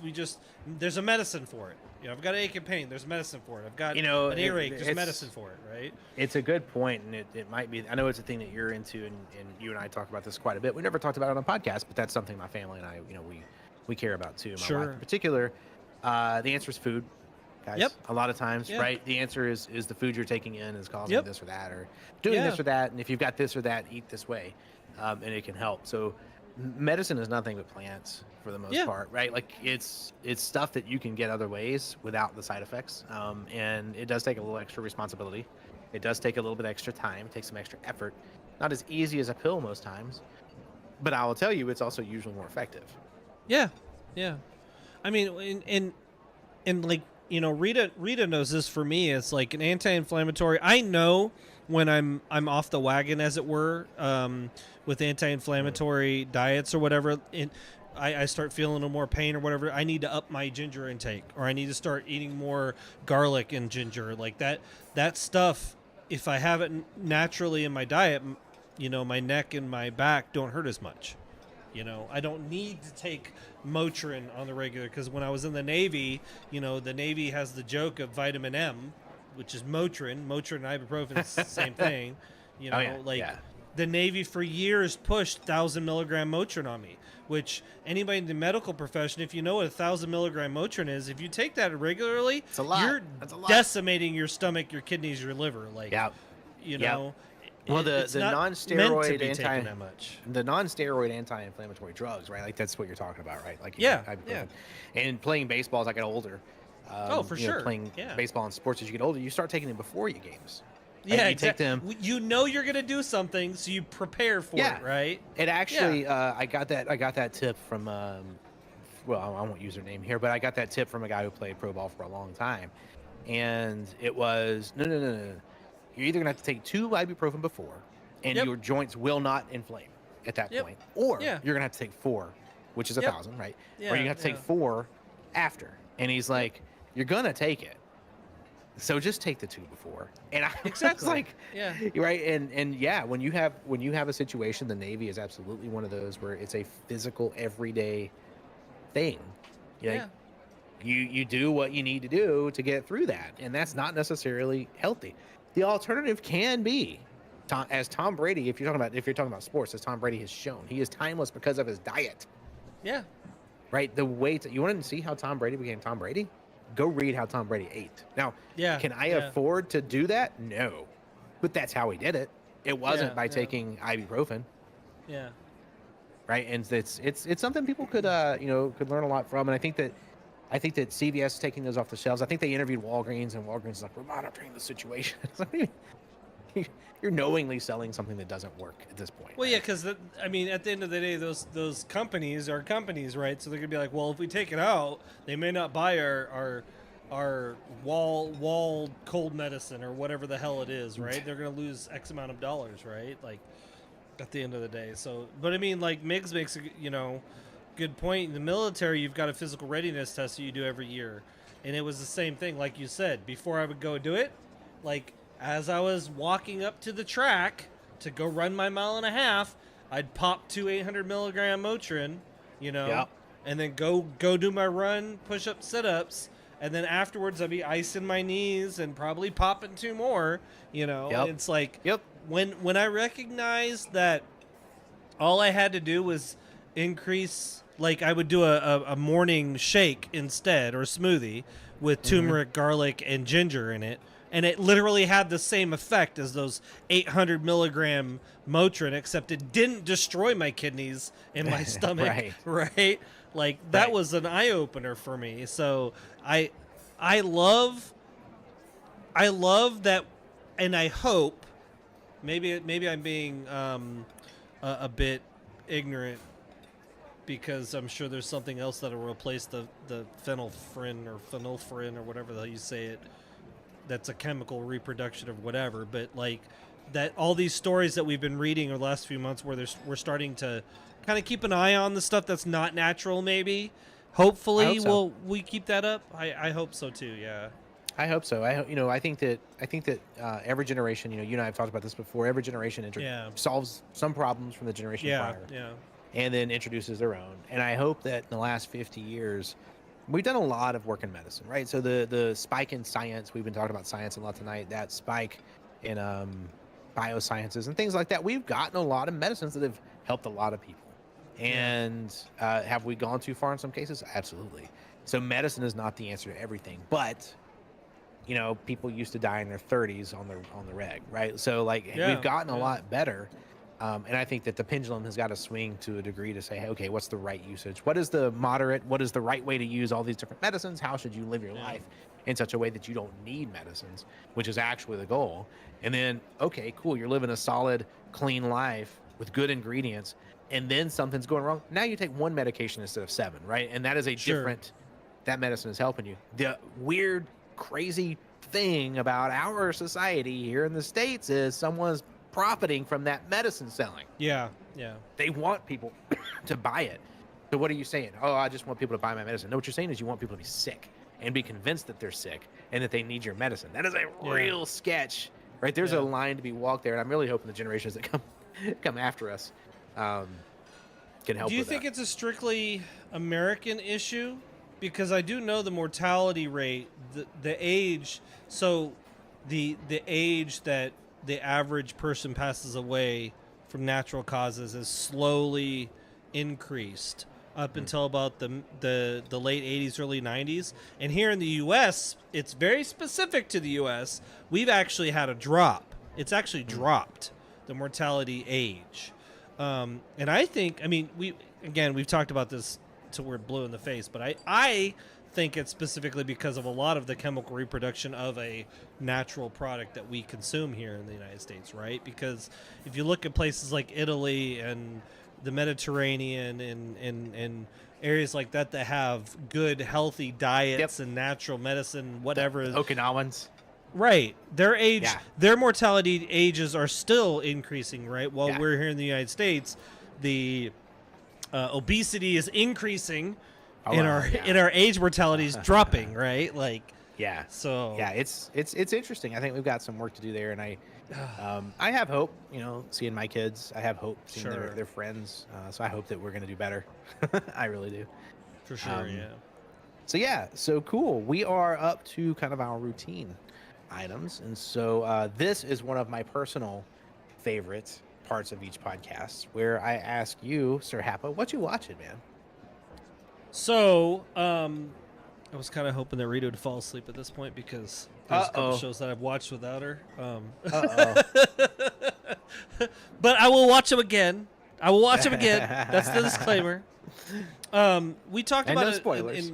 in past episodes, though, that Apple TV has some phenomenal sci-fi shows, and I've been watching For All Mankind, and it fits perfectly into the conversation that we had about, like, I wish scientists globally could Yep. work together without anything interrupting, Yep. right? And one of the things in For All Mankind is the head of NASA is constantly leaking information and technology to the head of the Soviet space program throughout history, right? And it isn't until like the late 90s that somebody puts it together and they're like, somebody has been leaking this information, but the idea behind it was solid. It's like, none of this is for military gain. This is for the gain of science, right? Which Yep. is Right. what you should want. Your scientists should want to help each other. And so I've been watching that. The Foundation, which is Isaac Asimov. I've always been a fan of Isaac Yep. Asimov. Yep. That show. Rita and you and I are definitely gonna watch that again, but you're gonna have to pay attention because you're gonna get You have lost to actually watch it between this time. episodes, I'm just saying. But her and I just started watching C. Have you seen Yeah. that show? I recommended it to you. Yeah, I have. That show is very interesting to me, and the premise is very simply that the world population has been reduced to 2 million, and everybody's lost the ability to see. Everyone's Over blind. generations. Yes. Not yesterday, as in Yes. over Hundreds of generations. And years. these people have developed in an entire planetary system Yes. without an ability, without sight. And so they don't have any predisposition towards having sight. They live their Yep. entire existence with no sight. So it's very interesting to me to see how they like how sound and call outs and things like that play Yeah. into society. It's very cool. Yeah, Yeah. very cool to me. Very cool to me to see that. So. that and was also what got there's a me. lot of good actors, I mean, in those shows too. So. It is very well acted. That show, it's interesting when you talk to people about that show, because it's going to be hit or miss for whether people enjoy the show. Sure. Right? Fine. All shows are. But the premise and the level to which the crew, the producers, and everyone's sold out to making a world, what would the world be like if you simply couldn't see? And they had Yeah. a lot of blind people consulting on the set, and here's how you would do this, and here's how you would do that, and then the ability for the actors to act in a way that you're Yeah. pretty well convinced they can't see Yeah. something. Yeah, it's actually pretty amazing it's- how they actually you do have a sense that they actually are blind. That you really do. Jason Yeah. Momoa is the primary protagonist in the series. It's ended. Now it's not ended. It's finished. The story has completed. One of the things, I don't know if Apple TV is going to continue to do this, but that series was one where they told the story and they were done. And I have an enormous amount of respect for storytelling. I love storytelling, and I love when someone says, "Hey, this story has a beginning and an end, and we're going to tell it. We're not going to keep pumping it for 42 seasons like Lost, and try to get some extra money. No. We have a story to tell." And I still, Lost still is my the one I would say there was a story there in those first 2 seasons that never got told. Right? Sure. Where'd the polar bear go, man? Yeah. What happened to the smoke monster? Yeah. It stopped being a thing one day. Suddenly, right? and they went off on tangents, right? Like, Yeah, and it's like, we got to find a way to make 16 seasons. No. If it's a 3-season story, it's a 3-season story. they got to get it done, right? right? Make the story 3 seasons. I think that's we mentioned this again a couple times, but Apple TV has actually sincerely surprised me with Yeah, the quality of their TV shows, and they're upping the prices of Apple TV streaming, but it was only $6.99 a month for streaming all these sci-fi shows. To me, like the storytelling that they do, like you said, they aren't off on a tangent. They actually are following a story. They actually seem like they close up all the different, storylines that are being shown. Whereas, other streaming services like Netflix is a perfect example where they start Oh a my show gosh, man. and they don't hit the numbers that they necessarily like, and they just cancel it immediately. Yeah, and it's like there you might was- have oh, a yeah. great show, like Marco Polo was a great show, yeah. and it just stopped like suddenly, Just right? Gone. Yeah, Yeah, and I we hate watched that. a show. We watched a show, and it was the first season. One of the most fascinating shows. Very slow though, like a very deeply acted science fiction show, which is rare, right? Science fiction is usually about concept, not about deep acting. And it was a Yeah. really, really deeply acted science fiction show.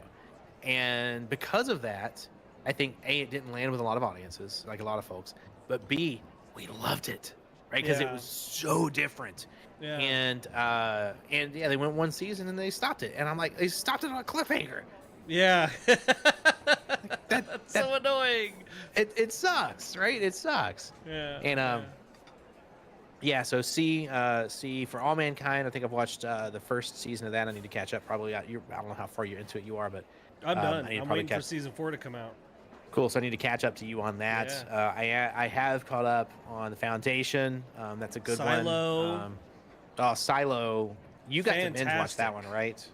Fantastic. You Yeah, I'm binged waiting that one. on I didn't get to binge that. We Yeah. actually watched that every week when it came out. We watched Wheel of Time. Oh yeah, I haven't so- watched that yet. So that's one that's worth checking out. That's pretty interesting. We Oh, watched you his know Dark what? Have you Materials. watched Loki? Yes, but we're not. We're as caught up as we can be on Loki. So, I haven't said this before, but the Marvel universe they lost me, like Yeah. a long time ago. The Yep. shows are way off the mark. The movies have just not been great. Loki is the only Marvel show Yeah. that I've thoroughly enjoyed, and you need to watch it like it's not Marvel though. It's just a sci-fi Yeah. show, and Yeah. you'll enjoy it. Like, It's got this weird technopunk, steampunk kind of thing going. Yeah, It's yeah. fantastic. It is a fantastic show. I very much enjoy Loki. Yeah, so there's some good entertainment. I do think I was watching something Dune. Got moved because of the strike. yeah. Dune was actually supposed to come out this past weekend, Yep. so I shed a couple of So tears. sad. Oh my goodness, my goodness! I cannot wait. We gotta wait like a year Um, still, right? Like, Yeah, coming out in March. Well, the new Oof. schedule is March, but I don't think we've gotten all of the union agreements in place and stuff. So I don't know if March will be. Yeah. It, but I really hope that comes out in the not too distant future. So, so next segment, what have I been listening to? So I've been listening to, and I was telling you about this before we hopped on. yeah. There is a band. There's a band, and the band is called Dirty Honey.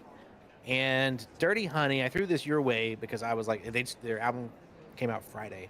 This is the only band, by the way. I did not tell you this. These guys moved out to Los Angeles. They love Guns N' Roses. They moved out to Los Angeles. We want to be just like Guns N' Roses. So like 2017, they moved out there, Yeah. and they decided to be a thing. This is the only band, by the way, who's ever topped the Billboard mainstream rock charts as an unsigned band. Oh, that's crazy. They're not on a. These guys are making it on their own, and so you go listen to. They were If good. you haven't heard it, if you haven't heard Dirty Honey, go check out Dirty Honey. Yeah. And let us know what you think in the comments, or hit us up on Twitter or something, because I listened to it. I had not heard. Apparently, they had a song, the song that was at the top of the charts. I had never heard that song. This album came out. I walked in having not heard it, and not knowing much about them, and honestly was kind of blown away. Also, there was new. I was going to tell you, there's a new Marshmello album out. If anybody's into Marshmello, which is EDM, it's electronic music. Oh, sure. Very good, very good album though. There is a new Rolling Stones album out. There's a new Duran Duran Really? album out. Yep. And Duran Duran? Holy yes. crap. Semisonic released a new album. There is a new Jimmy Buffett album out. That Believe was it or not. yeah, Yep. I know he was working on that right as he passed Yep. away, right? Like Yep. And that they just one I launched knew. it. Let me tell you and if you're- something for those of you listening. Like one of the benefits of having Seven as your friend, because I don't listen or learn about new music unless it just happens to pop up randomly either on XM or on my Spotify suggested. And Seven has probably suggested more bands to me in the last 2 or 3 months that I would have never knew existed ever. And man, I mean, I've probably added more songs to my playlist on Spotify because of your recommendations than I have Oh, good. just I'll randomly keep doing it. listening. Yeah, for sure. I'll keep for doing sure. it. Yeah. Anyone who doesn't know me, and we've never talked about it, if you ever go on my streams and you watch, you come by Twitch and you check out my streams, we'll talk about this a good bit. But as a musician, I fell in love with the format of the album. So we're living more and more in a single world where you go listen to a song, and so you have lots of artists who put out a song. But the format of the album is usually 10 to 12 songs. And the thing about an album is you can't hide in it. And what I mean by that is if I'm going to put 10 or 12 songs together, I've said something about myself, right? Whether I was trying to be super pop and be, whatever, whether I was trying to be super whatever, if I put 10 to 12 songs out there, I have said something about who I am in that period of time. And as a listener, you can go find, if you go listen to an album and you listen to it top to bottom, 1, 2, 3, 4, 5, all the way through, you're going to learn something about that artist if that's what you're into. And so every Friday, new albums come out. Every Friday, I pick up a bunch of albums I've never heard before, and I go through them. And I do an absolute, what they call blind listen. I don't know anything about the albums, and I listen to them. Many times I've never heard of the band. Sometimes, like the Struts had an album come out Friday. I love the Struts. I can't help it. Guilty pleasure. Love the Struts. I know their music. I know what to expect. I know how they're going to be produced. I know it's how it's going to work. But I love finding a band or an act that surprises me. And those are usually the ones, Hapa, that I throw your way, and I'm like, oh my gosh. Man. Never don't think like Dirty Honey being one of them. I was like, you gotta yeah. hear these guys. I don't think you've had a miss since you've been suggested. Like, I'm really hit or miss for album amounts that I like. But I tell you what, I'll grab 5-6 songs easy off of every single album that you recognize or that you recommend, and I'll be like, this is amazing. Like, throw it in the mix, and I'm good. So. Yeah, I will never forget, and I'll finish with this story about this. But a buddy of mine sent me one time. I got a text message, and this has been years ago. Okay. But he was like, hey, I'm going to email you something. You got to check it out. It's a bunch of guys from Michigan. A bunch of kids from Michigan is how he said it. And so I listened to it. And to me, what I thought I was listening to were lost Led Zeppelin recordings. Oh, okay. It was Greta Van Fleet. Yeah, and man. That to me was the moment when I was like, there's some kids up in Michigan who grew up listening to whatever they listened to, right? And Zeppelin is their influence. Yeah. Oh, holy crap, that voice. Oh my gosh, right? And now Greta Van Fleet is Greta Van Fleet. And it's the same thing with these bands like Dirty Honey, right? Like they're like, I grew up on Guns N' Roses, and I grew up listening to Guns N' Roses, right? So I understand how that's an influence. And when you hear them, you're like, oh yeah. Now they're a little dirtier, meaning they got a little grit to them that's a little different than Guns N' Roses. But that's a definite influence. For and sure. I love that stuff. I used to do these How We Got Here segments, and maybe at some point we should do one of those, but take a band and break it down by their influences and track back through history and stuff. So that, I'm into that stuff, and I will talk about it for hours, and Hapa has to deal with me being like, have you heard this band? And he definitely nerds out at a certain level. I do. I just find it fascinating. All right, Hapa. So the next one we talk about, and this is one we probably mentioned the last time, I think, on podcast, and we haven't talked about what we're going to say here. But what you playing, Hapa? So I'm actually been going back to some older games that I used to play on a fairly regular basis. War Thunder being one of them, because War Thunder has the ability to where you can play arcade or realistic.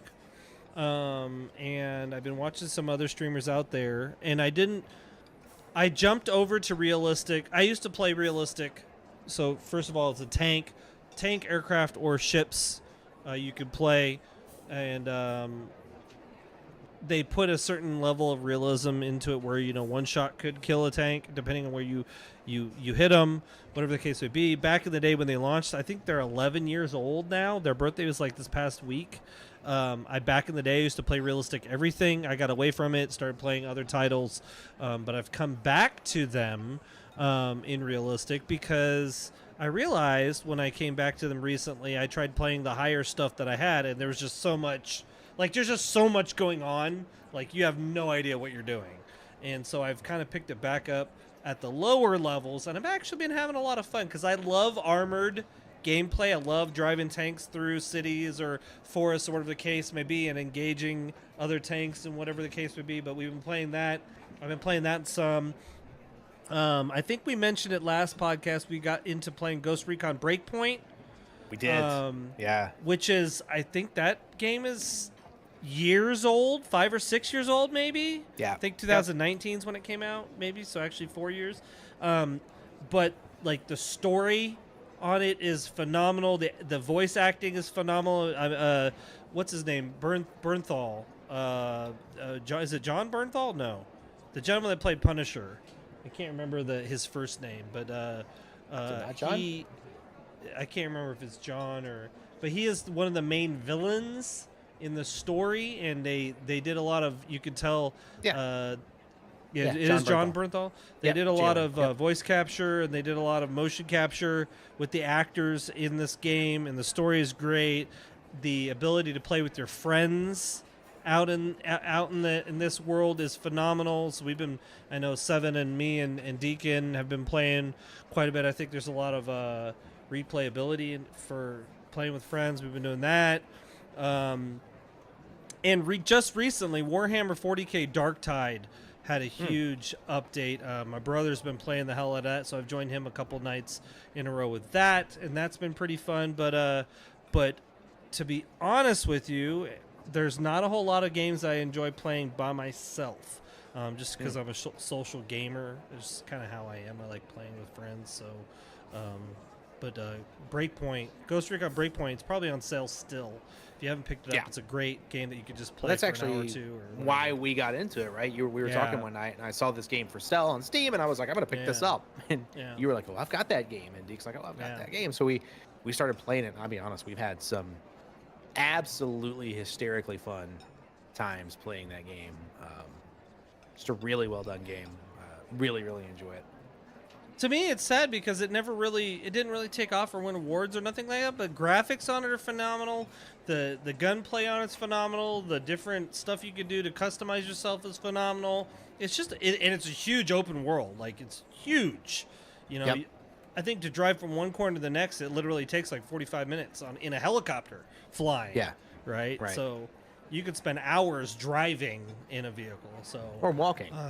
Walking would be a couple days probably, but like it's crazy because it's such a. One of the things that really impressed me about that game that I don't see a lot of games do is they have an immersion concept where they acknowledge that some people want to play the game in a more arcade style. Oh yeah. And some people want to be fully immersive. And if you want to be like fully immersed in the game, you can turn everything off. Meaning no HUD, no hints, no anything like that, and the game gets incredibly difficult when you're identifying friend or foe or civilian versus not civilian. I don't know what you call the people on that island who are not civilians. They're not really a military, but whether you're talking about someone who's a civvy or not, and you're trying to take shot, like it gets really difficult. It was funny listening to Deacon because he had all that. He had full realism on, and Seven and I would be talking about, hey, there's an enemy right here and blah blah blah, and Deacon would have no clue we're talking about. He's like, how did you know that? He had no vision on any of that stuff because we had turned on stuff to just play for fun, and he was like full on realistic. So but that was pretty funny. So but for sure that game is ridiculous. So it's a good one. I've had a lot of fun with that. I'm still playing PGA 2K23. It's funny because we hit that one here and there.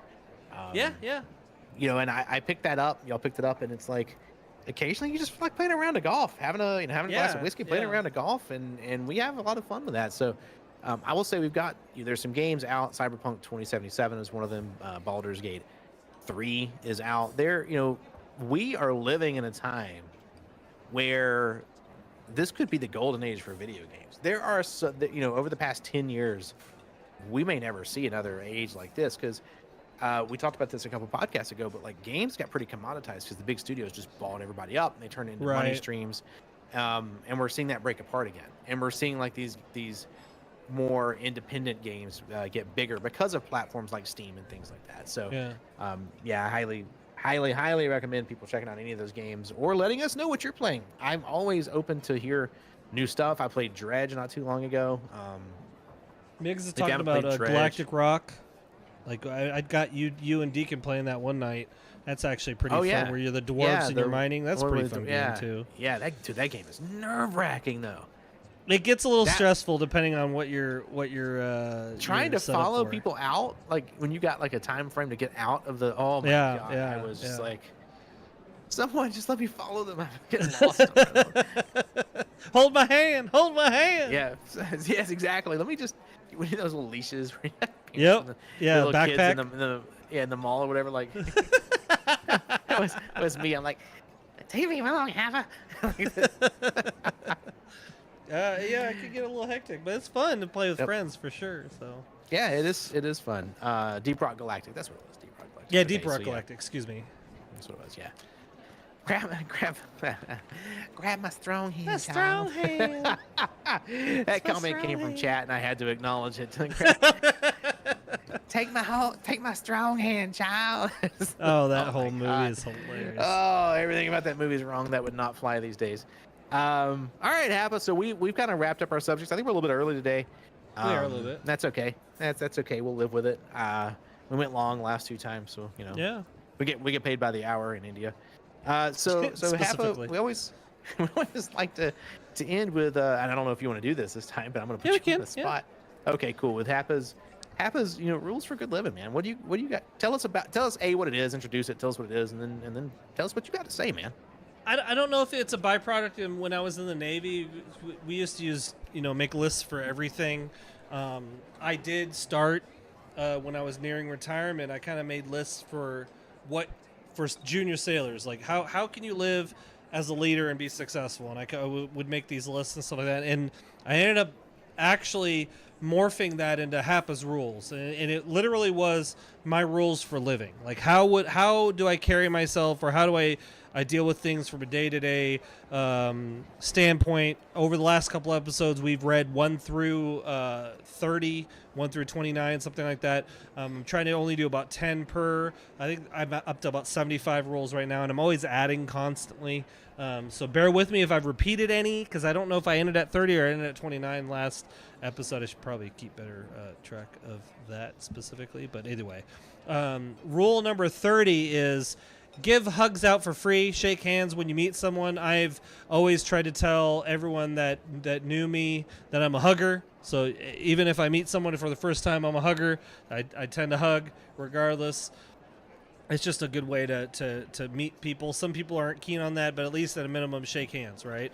The next 2 are kind of may sound silly, but I've found with my friends and family, this is a pretty big deal. 31 is men. It's okay to show emotion. 32 is women. It's okay to show emotion. And because I've met both sides of the spectrum, where some people may go through some pretty hard stuff in their life, and they just don't feel that they need to be blank faced or whatever the case would be, and like that maybe they think they're showing weakness or whatever the case would be, but it's okay to let that go sometimes. 33, if it doesn't make you wiser, stronger, or make you live a little bit, what are you even doing, right? When we're doing stuff every day today, whatever the case be, your experiences and things like that, you should be aiming for that. Learn something, grow from that something a little bit. Otherwise, you're just not living, right? 34, meeting new people is a gift. I had a really close friend of mine that used to have severe anxiety anytime someone new was introduced to the group. And I used to try to tell her, hey, Meeting someone new is a gift. You're getting a chance to learn a little bit about someone else, and maybe you'll learn from that experience as well.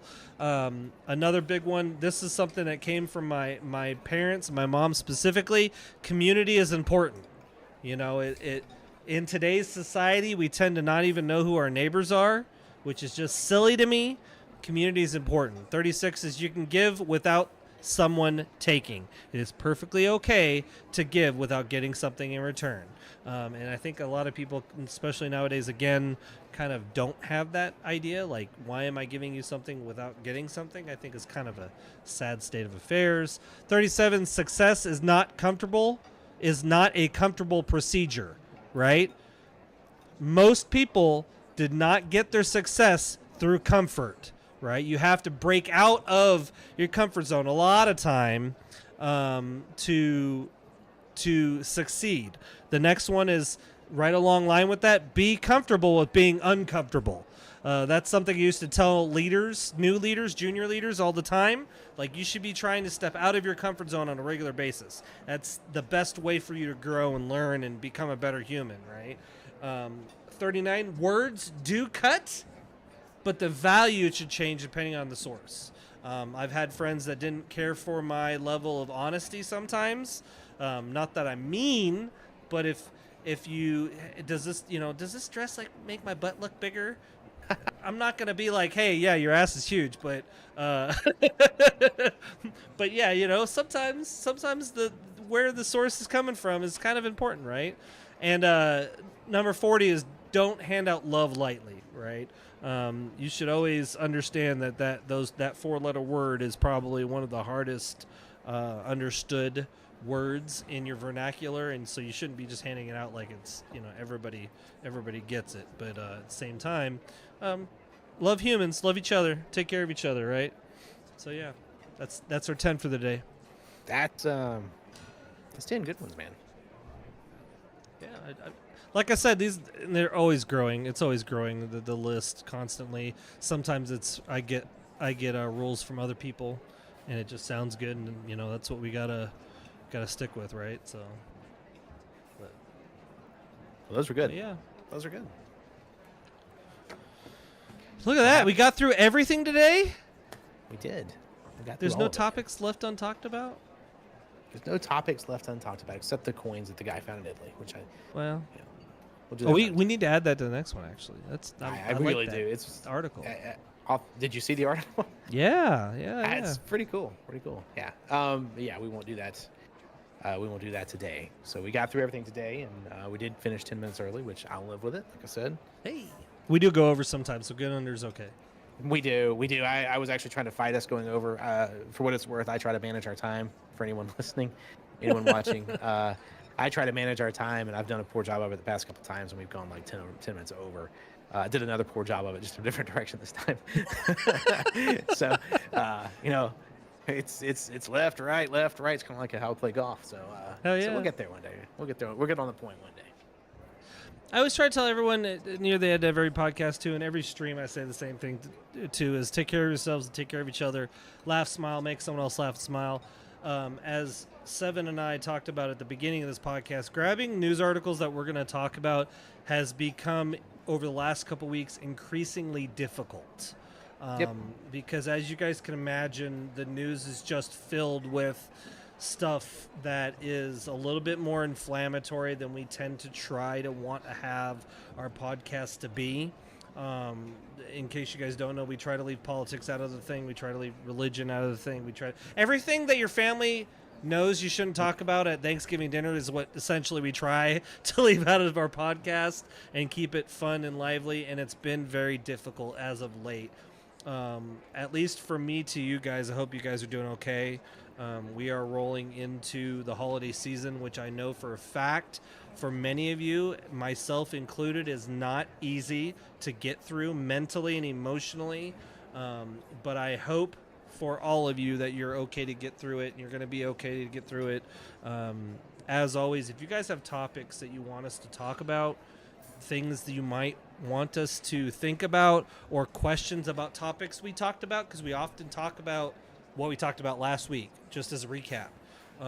Definitely leave comments here on the YouTube channel. Shoot us an email. You can message us on Discord or at our Twitter accounts or Instagram accounts. Seven, I believe, S3VYN, right? You could reach you at anywhere pretty much for that. Same thing with Hapa_fodder. And I mean, you have anything else to say on the closing remarks there, bud?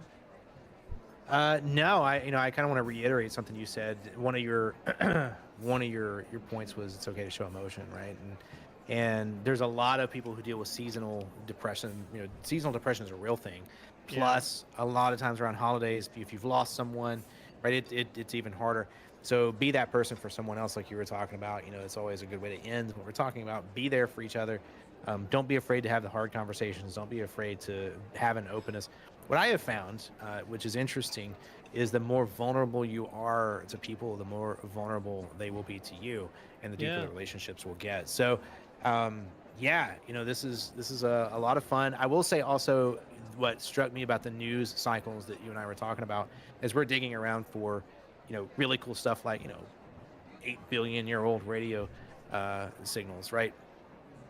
When we dig through that stuff, we have to dig through all the stuff, and it has gotten from a mental and psychological standpoint harder and harder and harder to dig through the news and not come out of it feeling like you've just carried pushed a rock up a hill. So take a break, people. That's really something everybody should take a break, go outside, walk your dog, roll around in the grass and get dirty, do something, right, that is not staring at a screen.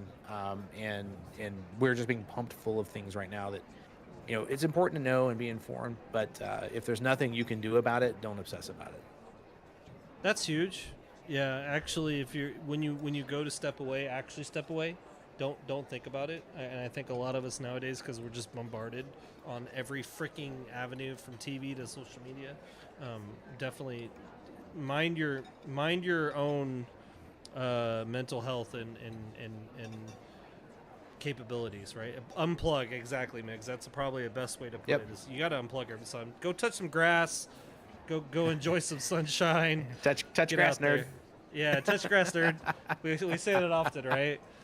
Yeah. But I know for me, those of you out there that are in Australia and Canada and Bangladesh and Japan, I love the hell out of all of you. I cannot tell you how excited I am to see when there's new people listening to the podcast. Seriously, this is a project of love for Seven and I. It's something he and I talked about. We're like, we didn't want it to be work. It is just for fun, and I'm having a great time doing it. I hope we continue onward and upward, man. Absolutely. I think that in the near future, I'm trying to build a podcast studio that we can actually do a couple of these in person. And it is about having fun, and I can have fun in Jamaica, right? I can have fun. Yeah. And so you guys let us know. You find us a podcast studio in Jamaica, we can make it happen. On the beach, specifically. We'll just have to absolutely the waves, maybe. No. The waves are part of the show. Oh, very well. So's the Mai Tais. Anyway, we'll see you guys hopefully in 2 weeks, right? We're shooting for 2 weeks-ish. That's right. I think we're good. I'm not traveling that I know of yet. All right. We'll see you guys next time. You guys have a great night. Bye, everybody.